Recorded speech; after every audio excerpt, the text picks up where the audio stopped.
2023년 1월 15일 주일 함께 은혜를 나누실 하나님 말씀 구약성경 출애굽기 3장 6절부터 14절 말씀 되겠습니다. 다 찾으신 줄 알고 우리 한 목소리로 좀 길지만 함께 읽겠습니다. 시작. 또 이르시되 나는 내 조상의 하나님이니 아브라함의 하나님, 이삭의 하나님, 야곱의 하나님이라. 모세가 하나님 배웁기를 두려워하여 얼굴을 가리매 여호와께서 이르시되 내가 애굽에 있는 내 백성의 고통을 분명히 보고 그들이 그들의 감독자로 말미암아 부르짖음을 듣고 그 근심을 알고 내가 내려가서 그들을 애굽인의 손에서 건져내고 그들을 그 땅에서 인도하여 아름답고 광대한 땅 젖과 꿀이 흐르는 땅 곧 가나안 족속, 헷 족속, 아모리 족속, 브리스 족속, 히위 족속, 여부수 족속의 지방에 데려가려 하노라. 이제 가라. 이스라엘 자손의 부르짖음이 내게 달하고 애굽 사람이 그들을 괴롭히는 학대도 내가 보았으니 이제 내가 너를 바로에게 보내어 너에게 내 백성 이스라엘 자손을 애굽에서 인도하여 내게 하리라. 모세가 하나님께 아뢰되 내가 누구이기에 바로에게 가며 이스라엘 자손을 애굽에서 인도하여 내리이까? 하나님이 이르시되 내가 반드시 너와 함께 있으리라. 내가 그 백성을 애굽에서 인도하여 낸 후에 너희가 이 산에서 하나님을 섬기리니 이것이 내가 너를 보낸 증거니라. 모세가 하나님께 아뢰되 내가 이스라엘 자손에게 가서 이르기를 너희의 조상의 하나님이 나를 너희에게 보내셨다 하면 그들이 내게 묻기를 그의 이름이 무엇이냐 하리니 내가 무엇이라고 그들에게 말하리이까? 하나님이 모세에게 이르시되 나는 스스로 있는 자이니라. 또 이르시되 너는 이스라엘 자손에게 이같이 이르기를 스스로 있는 자가 나를 너희에게 보내셨다 하라. 내가 누구이기에 이런 주제로 함께 말씀을 상고해 보고자 합니다. 저는 이른바 박정희 군사정권 아래에서 학창시절의 대부분을 보냈습니다. 특히 초등학교부터 고등학교까지의 기억이라고는 그 선생님들께 맞은 추억밖에 없습니다. 뭐 공부 못한다고 맞고 학교에 지각했다고 얻어맞았지요. 그뿐입니까? 수업 시간 때 꾸벅꾸벅 졸았다고 방망이로 얻어맞고 머리가 길다고 원산폭격 자세로 엎드려 뻗쳐 그런 기합받는 것은 물론 머리를 또 땅에다 주워 박는 거죠. 들어보셨습니까? 원산폭격 기합. 군대에서나 있는 건데 그런 기합을 학창시절에 받았습니다. 또 아침 조회 시간에 줄을 오와 열을 제대로 못 맞췄다고 체육 교사에게 발길질 당하는 것은 아주 예사였습니다. 지금 생각해봐도 그래요. 이 등 쪽에서 갑자기 그냥 2단 옆차기가 날라올 때는 정말 너무너무 그 고통이 심했던 기억이 있어요. 선생님들께 칭찬을 받았던 기억이 제가 설교를 준비하면서 한번 생각해 봤습니다. 칭찬받은 적이 있나? 죄송한 말씀인데요. 뭐 저한테 문제가 있는 것일 수도 있어요. 그런데 단 한 번도 없었습니다. 뭐 잘했다. 수고했다. 이런 말을 들은 기억이 단 한 번도 없는 것 같아요. 그래서일까요? 저는 일종의 외상 후 스트레스 장애 비슷한 증세가 지금도 있습니다. 아주 간혹 드라마를 볼 기회가 있는데 그럴 때 폭력적인 장면이 나오면 본능적으로 제가 화면을 끄거나 채널을 돌립니다. 그 시절에 아주 고약한 추억들이 머릿속에 자동적으로 장전이 되기 때문에 그렇습니다. 너무너무 괴롭습니다. 예를 들어 드릴게요. 초등학교 4학년 때 일입니다. 제 담임 선생님이 베트남 참전 용사였습니다. 그런데 그분 얼굴에는 뭔가 불에 그을린 자국이 아주 선명했어요. 그러니까 피부가 벗겨진 그 흉터가 얼굴 전체에 깔려 있어서 보기가 좀 흉측했습니다. 무서웠죠.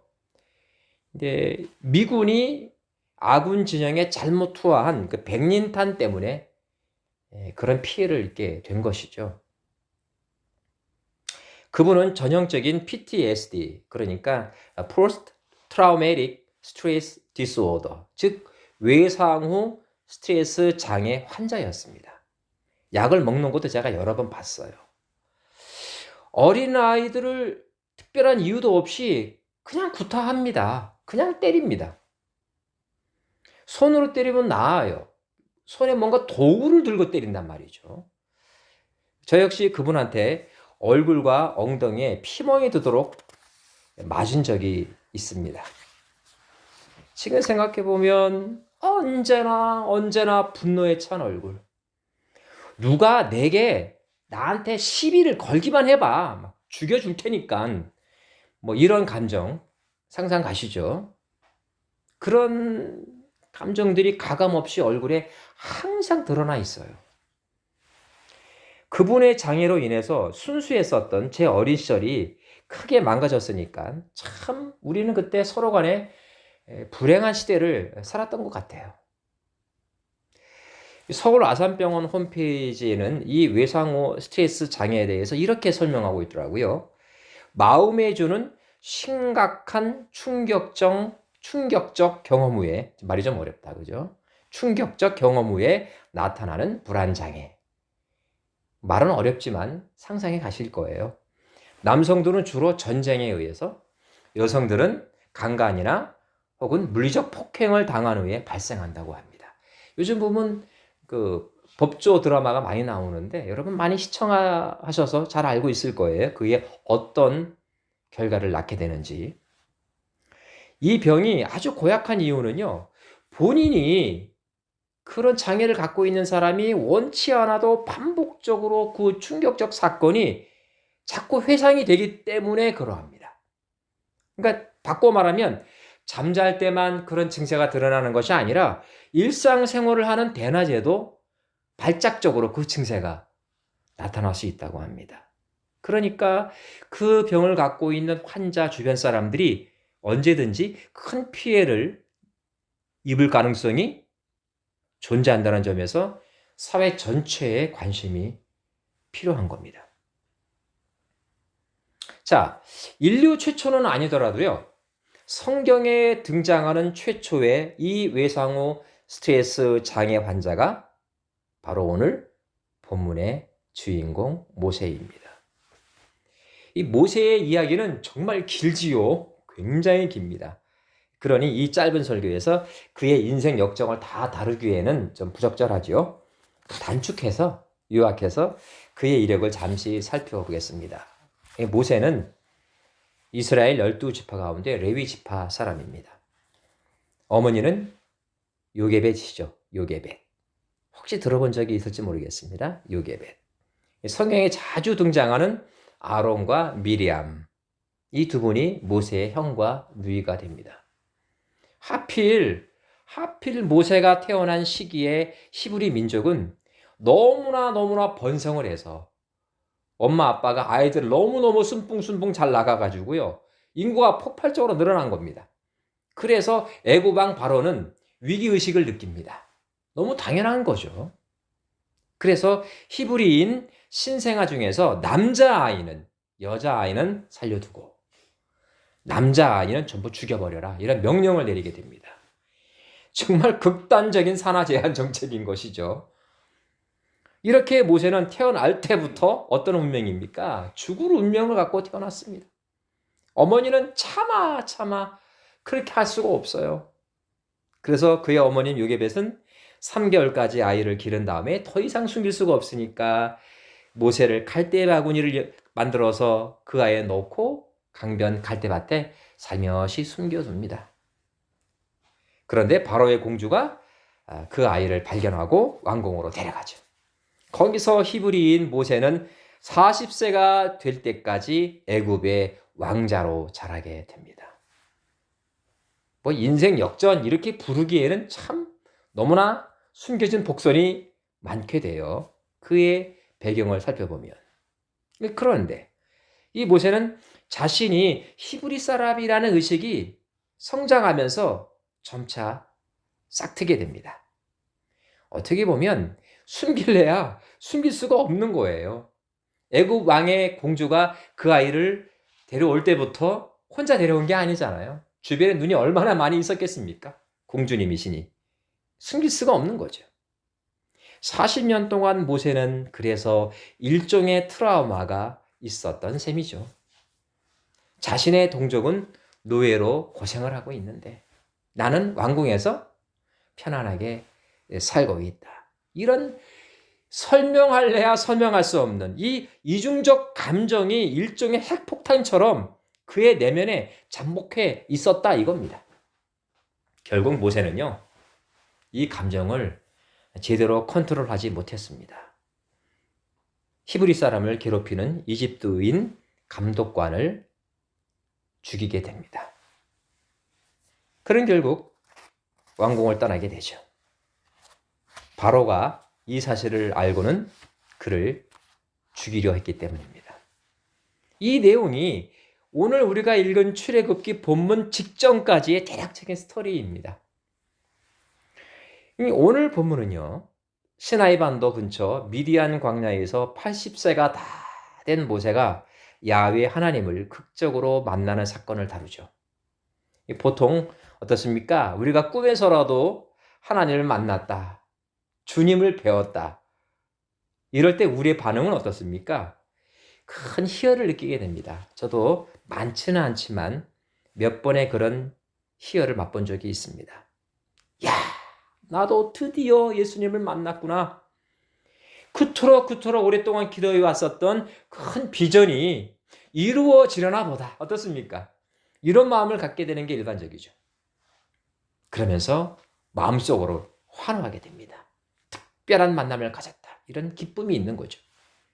그런데요, 모세는 달랐습니다. 학대에 시달리는 동족을 구하겠다는 하나님의 부르심 앞에 모세는 다음과 같이 고백하죠. 모세가 하나님께 아뢰되 내가 누구이기에 바로에게 가며 이스라엘 자손을 애굽에서 인도하여 내리이까. 11절 말씀을 읽어드렸습니다. 내가 누구이기에. 저는 이 부분에 저의 마음이 집중되었습니다. 내가 누구이기에. 40년 동안 세계 최강국, 오늘날 미 합중국, 평생 대통령을 하는 그 백악관의 양자로 입적이 된 겁니다. 그렇게 자랐던 모세입니다. 당연히 세계 최고의 엘리트로 성장했습니다. 너무 당연한 거예요. 바로의 아들이 어떻게 엘리트가 되지 않을 수가 있나요? 그 당시에 누구보다 똑똑했던 사람, 지성을 갖추었던 사람, 그래서 누가 봐도 애굽 땅을 잘 통치할 것만 같았던 사람, 그가 누굽니까? 모세입니다. 그런데 비록 40년이 지났지만 그 이후 이렇게 말하고 있는 겁니다. 내가 누구간데 저를 부르시나요? 뭡니까? 트라우마입니다. 자신의 동족을 구하려고 이집트 하급 관리를 죽였지만 오히려 동족으로부터 배척당했던 그 경험이 자신의 의지와는 상관없이 호렙산에서 불타는 떨기나무 앞 하나님 앞에서 자동적으로 회상이 된 겁니다. 회상 후 스트레스가 자동 작동을 하게 된 거죠. 그 트라우마는요, 참으로 지독했습니다. 40년 동안 그를 일관되게 괴롭혔습니다. 동족은 자신을 버렸고 그 역시 동족을 버리고 미디안 광야로 도망쳤습니다. 그 트라우마의 결과물이죠. 제가 보기에 그 트라우마는 작용과 반작용 법칙에 의해서 아주 증폭되고 있었습니다. 모세가 80세 될 때까지. 동족에 의해서 버림받았다라는 작용은요, 이제 동족에 대한 극한 원망이라는 반작용으로 작동하고 있는 것이었다, 이 뜻입니다. 하나님, 당신의 마음은 알겠는데요, 제가 왜 저를 버린 히브리 사람들을 구해야 하는 거죠? 저는 그렇게 생각합니다. 모세는 미디안 광야에서 이방인 미디안 사람으로 살았습니다. 40년 동안. 그의 장인과 아내 그리고 두 아들 모두 그러했습니다. 어떤 목사님들께서는 모세의 미디안 광야 40년을 그의 교만을 깨뜨리고 그를 겸손하게 만드는 과정이었다라고 말씀하십니다. 일리가 있습니다. 부정하지 않습니다. 그러나 출애굽기 2장 말씀을 찬찬히 묵상해 보게 되면 모세는요, 왕궁에서 살았던 어느 한순간부터 동족을 향한 동정심을 갖게 되었다는 사실을 알게 됩니다. 출애굽기 2장 11절과 12절을 제가 읽어드리겠습니다. 묵상하는 마음으로 한번 보시기 바랍니다. 모세가 장성한 후에 한 번은 자기 형제들에게 나아가서 뭐라고 말합니까? 자기 형제들에게 나아가서라고 말하고 있습니다. 동족을 뭐라고 부르고 있는 거예요? 형제라 부릅니다. 이미 그 의식이 있었다 그 이야기입니다. 여기서 그치지 않지요. 그들이 고되게 노동하는 것을 보더니 어떤 애굽 사람이 한 히브리 사람 곧 자기 형제를 치는 것을 본지라 또 자기 형제라 하였습니다. 자의식이 생길 때부터 성장해서 자신이 히브리 사람이라는 것을 알게 된 겁니다. 좌우를 살펴 사람이 없음을 보고 그 애굽 사람을 쳐 죽여 모래 속에 감추니라. 이렇게 끝납니다. 애굽 관리를 죽인 것은요, 동족인 히브리 사람들에 대한 동정심의 발로였음이 분명하다는 뜻입니다.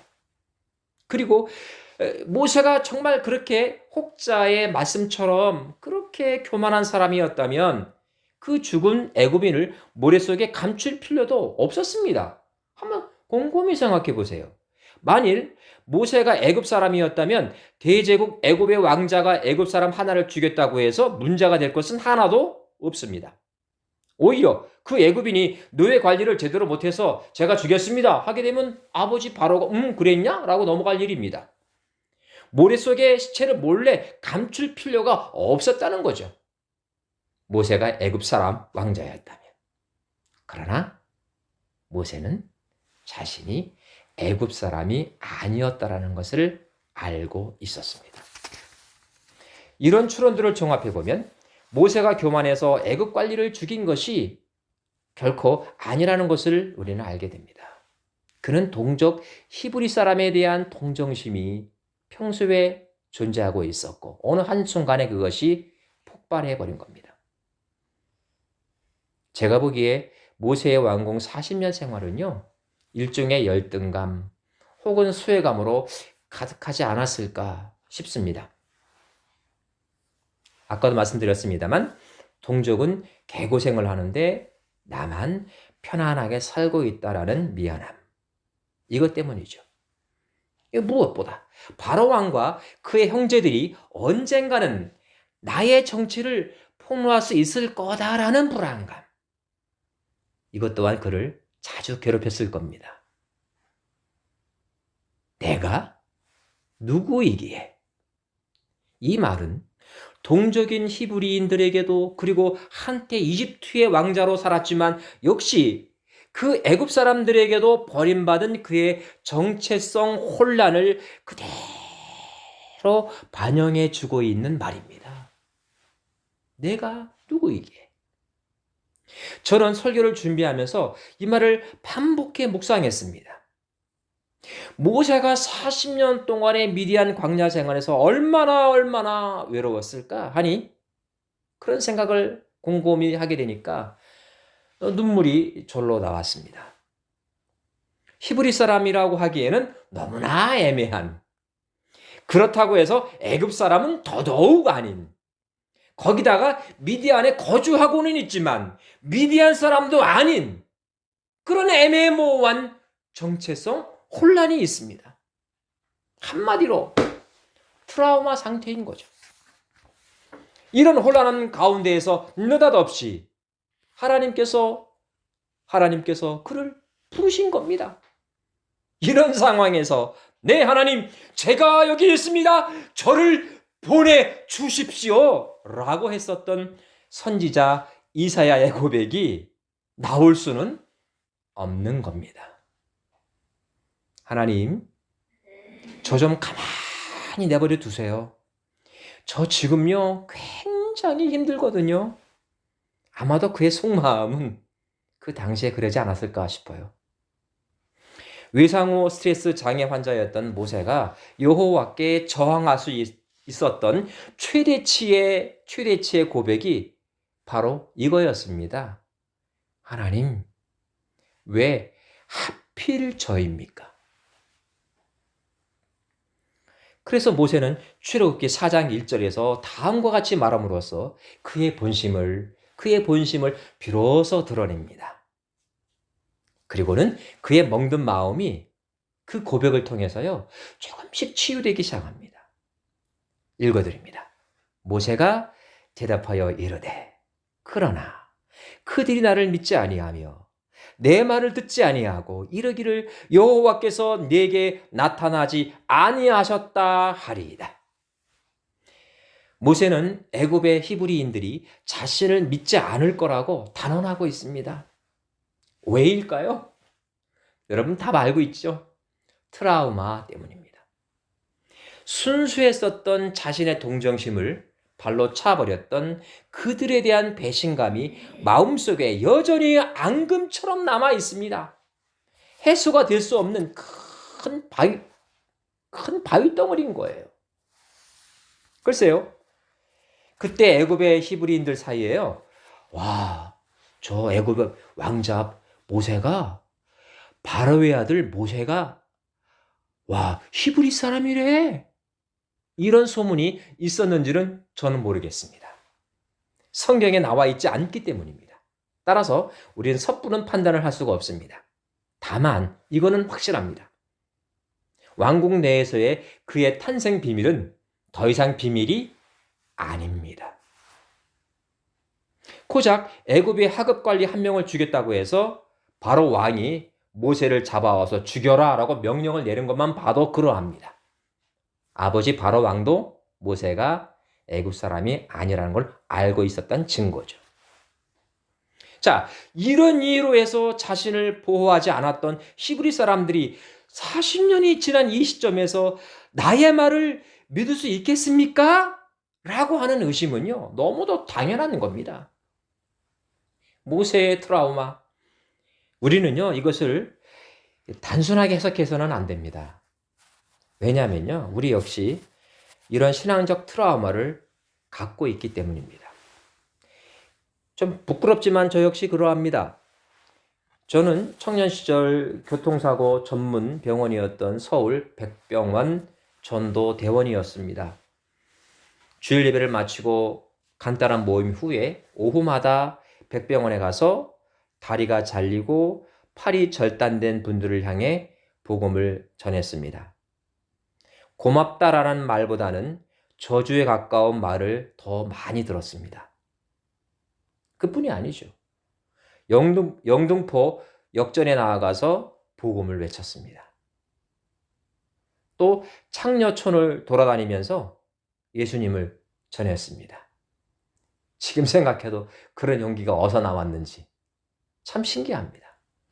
근데 그럼에도 불구하고 제 가족 전도는요, 정말 힘듭니다. 지금도 그렇습니다. 그분들은요, 저를 지금도 박씨 가문의 막내로 취급합니다. 목사란 타이틀은 그들에게 있어 무의미한 단어입니다. 환갑이 지난 지금도 그저 철없는 막내일 뿐입니다.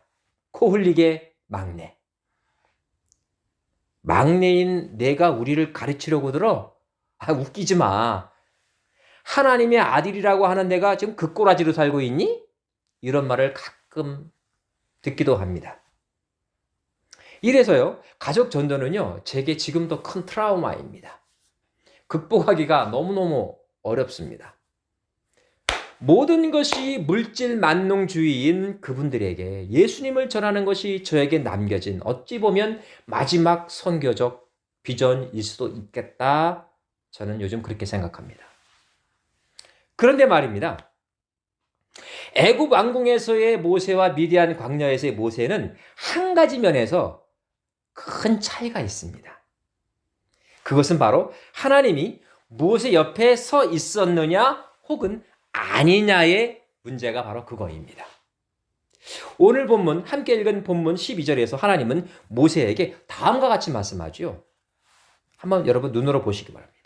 12절, 내가 반드시 너와 함께 있으리라. 듣기엔 굉장히 좋은 말이잖아요. 그죠? 하나님께서 모세 너와 함께 있겠다. 그것도 어떻게 해요? 반드시. 뭐예요? 예외 없이 있겠다 이겁니다. 그런데요, 모세는 여전히 자신이 없습니다. 자신이 동족에게 환영받지 못할 것이라는 트라우마 때문입니다. 그래서 여호와께서는요, 답답하신지 모세에게 세 가지 표적을 보여주시죠. 첫 번째는 모세의 지팡이가 뱀으로 바뀌었다가 다시 꼬리를 잡으니까 다시 지팡이로 바뀌게 되어지는 기적을 보여주시죠. 두 번째는 뭡니까? 모세의 손이 품 안에 들어갔다가 나오니까 뭐가 됩니까? 문둥병 손이 되었습니다. 다시 품에 넣었다가 빼니 다시 정상적인 손이 되었습니다. 마지막으로 여호와께서는 모세가 경험한 유의 두 표적을 그들이 믿지 않는다면 최종적으로 애굽에 가서 나일강물을 뜬 다음 그것을 피로 변하게 만들 이적을 행하라고 명령하시죠. 분명한 이적들입니다. 이는 마치 하나님 나라는 말이 있지 않고 오직 능력에 있음이라 라고 하신 고린도전서 4장 20절 말씀을 연상케 합니다.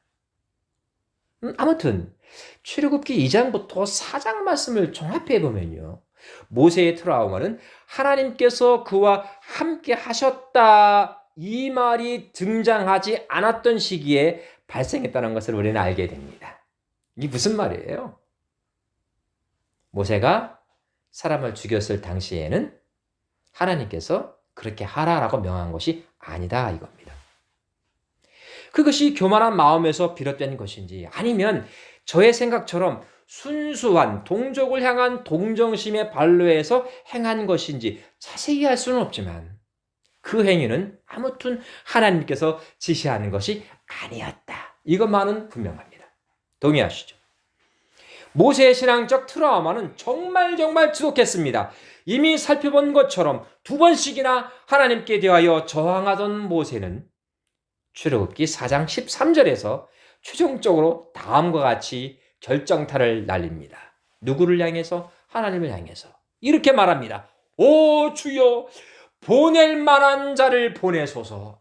정말 저는 이것이 그의 교만이 40년 동안의 미디안 광야 생활에서 겸손함으로 꺾인 증거라고 보지 않습니다. 미안한 말씀이지만 참으로 인간적인, 너무나도 인간적인 고백이라고 저는 생각합니다. 하나님 없이는 아무것도 행할 수 없는 나약한 존재. 모세는 지금 이것을 솔직히 고백하고 있는 겁니다. 하나님의 음성을 직접 듣고 여호와께서 행하시는 기적을 몸소 체험했음에도 불구하고 지금 모세는 자신이 없는 거예요. 겸손함이 아닌 거라는 거죠. 그저 솔직한 자신 스스로에 대한 실존적 고백을 하고 있는 겁니다. 하나님 보시는 그대로입니다. 지금 내 상태가 이러합니다. 어떻게 할 수가 없습니다. 놀랍게도 하나님께서는 그것을 사랑하셨습니다. 사랑하고 존경하는 성도 여러분, 저는 하나님께서요, 지금도 이런 사람을 찾고 있다고 믿고 있습니다. 세상 속에서요, 치이고 바치고 상처를 받아서 지칠 대로 지친 사람, 나는 아무것도 할 수 없는 무능한 사람이라고 그런 처절한 고백을 하는 사람, 그래서 하나님께 아무 말도 하지 못한 채로 손을 내밀 수밖에 없는 사람, 이런 사람을 하나님께서 지금도 찾고 계십니다. 이제 마지막으로 주님을 향한 한 여인의 고백을 통해서 내가 누구이든지 어떤 사람이든지 하나님의 은혜를 받을 자격이 있음을 재확인하면서요, 오늘 말씀을 가름하고자 합니다. 마태복음 15장 24절로 28절 말씀입니다. 예수께서 대답하여 이르시되 나는 이스라엘 집에 잃어버린 양 외에는 다른 데로 보내심을 받지 아니하였노라. 여자가 와서 예수께 절하며 이르시되 주여 저를 도우소서. 대답하여 이르시되 자녀의 떡을 취하여 개들에게 던짐이 마땅하지 아니하니라. 여자가 이르되 주여 옳소이다마는 개들도 주인의 상에서 떨어지는 부스러기를 먹나이다 하니, 이에 예수께서 대답하여 이르시되 여자여 내 믿음이 크도다. 내 소원대로 될지어다. 기도합니다. 하나님, 지금 이 세상은 황금 만능주의로 가득합니다. 그리고 눈과 귀를 즐겁게 해주는 찰나적인 쾌락주의 역시 활개를 치고 있죠. 무엇보다 인간의 지혜로로 못할 것이 없다라는 과학제일주의 역시 세상을 지배하고 있습니다. 저를 포함한 많은 그리스도인들이 이런 세상 풍조에서 그다지 자유롭지 못합니다. 이런 현대의 바벨탑들은 내가 누구이기에 라는 신앙 고백에 걸림돌이 되고 있습니다. 하나님, 바라기는 하나님 없이도 무엇이든 할 수 있는 사람이기보다는 하나님 없이는 아무것도 할 수 없다라는 신앙으로 우리를 무장시켜 주옵소서. 하나님 없이 이 세상에 왕노릇하기보다는 차라리 하나님 나라에서 개 취급을 당하는 저희들이 되게 하여 주옵소서. 예수님의 이름으로 간절히 기도하옵나이다. 아멘.